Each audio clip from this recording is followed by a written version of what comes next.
We make sacred the milestones of our lives when we share them with each other. You've heard that before this morning, and you've heard that for 51 Sundays in 2022. We make sacred the milestones of our lives when we share them with each other. Our milestones, joys, sorrows, gifts, and griefs are made sacred when we share them. For joys that are shared are amplified, and sorrows that are shared are made a bit more bearable.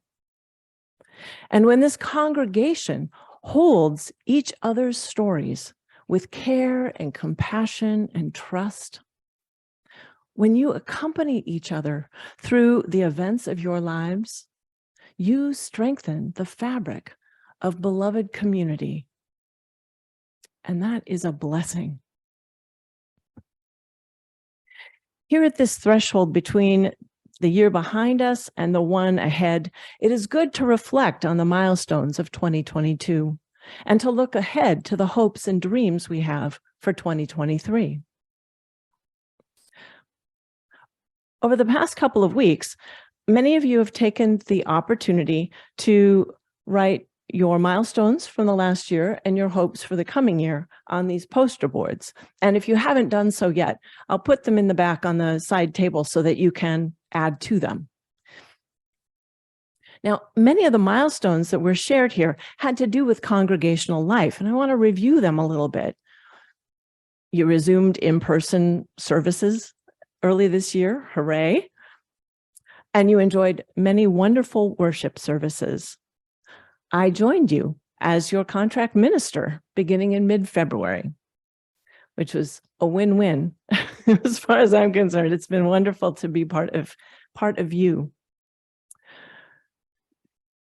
In March, we welcomed 2 new members, Pamela Blatt, who's on Zoom with us, and Nancy Miller-Pearson. Children's RE and adult RE have been actively rebuilding this year. Adult RE offered a wide variety of programs led by many different congregants, which is wonderful. And the Children's RE program has been seeing increased participation, particularly through this Neighboring Faiths curriculum and the Jameson Animal Rescue Ranch activities that happened toward the end of this year. This last year, I should say. Oh my goodness, last year.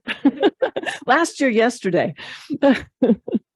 There were also milestones on these boards about important events here, like the NVUU fundraiser, a delightful afternoon, as I recall, that gave rise to many more wonderful events that were donated. There was a social justice retreat that generated great ideas and actions. There was the planting of the lovely pollinator garden that bloomed so beautifully and attracted so many bees and butterflies to us, and neighborhood cats.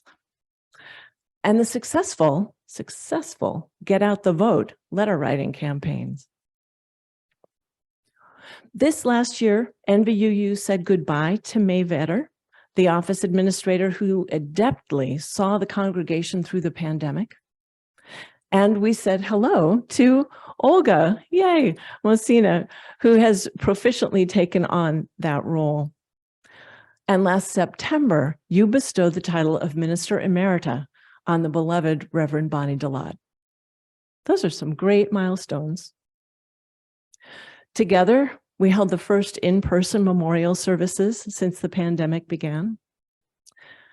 And sadly, and that was the first, I think, was for Ralph Baumgartner. And sadly, several more beloved members died this year. We lost John Dunlap, Joan Ingalls, Carol Lilleberg, Guy Kay, Ruth Cordy, and Emily Schmidt.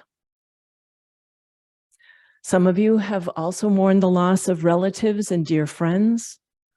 Some of you have had difficult diagnoses, and a number of you have recovered from injuries, illness, medical treatments, and surgeries. Some of you have been blessed with grandchildren, retirements, a new and meaningful work. And although the COVID pandemic has been with us all year, many of you have been brave enough this year to actually take real travel vacations. I did that. It was amazing. Now, one of you also wanted to celebrate the fact that the Democrats held the Senate this fall. And I dare say that your letter writing efforts made the difference. And I know that you follow many larger events in the world that marked this year, from mass shootings in Buffalo, Uvalde, Colorado Springs, and too many other places, to the Supreme Court ruling that overturned Roe, followed by many state elections that confirmed widespread support for abortion access and reproductive rights in this country. That leads into a hope for me. So now let's talk about the hopes for 2023. Again, many of your hopes were for this congregation. You hope to be a caring community with a vibrant and active youth group, social activities centered on families, more music provided by congregants, hear, hear. You hope for new members and more families, attracted perhaps through more effective publicity. Someone hoped that I will continue as your minister. Thank you. And you would love to see an NVUU summer camping trip. That sounds great. Someone also hopes for momentum towards goals, a fine thing to hope for in church and in our personal lives. And speaking of personal goals, there were hopes for success at college and wellness and good health through natural supplements. And for the wider sphere, there were hopes for a certain politician to be indicted and no more masks. Wouldn't that be nice? Now, as I told the children this morning, a hope is a little like an acorn. It can't make its promise come to fruition by itself. It takes work, care, action, and some luck for a tree to grow and for our dreams to become reality. Someone once told me, a remarkable, glorious achievement is just what a long series of unremarkable, unglorious tasks looks like from far away. And I agree with that, boy. Yet you can't have a tree without an acorn, and you can't have a milestone without hope, a dream, a vision. It's what pulls those unremarkable, unglorious tasks into perspective. So I'm pretty sure that each of us harbors more hopes than these for the coming year. Hopes for ourselves and our loved ones, this congregation, our communities, and the larger world. And I hope you will share those hopes with each other. So here are my hopes for you.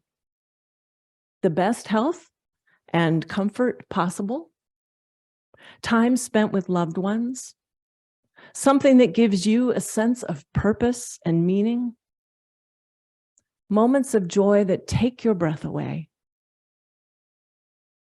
and a willingness to work together to bring about justice and equity for all. Most of all, I hope, and I am confident, that you will continue to make sacred the milestones of your lives as you share them with one another, with care, compassion, and trust. May it be so.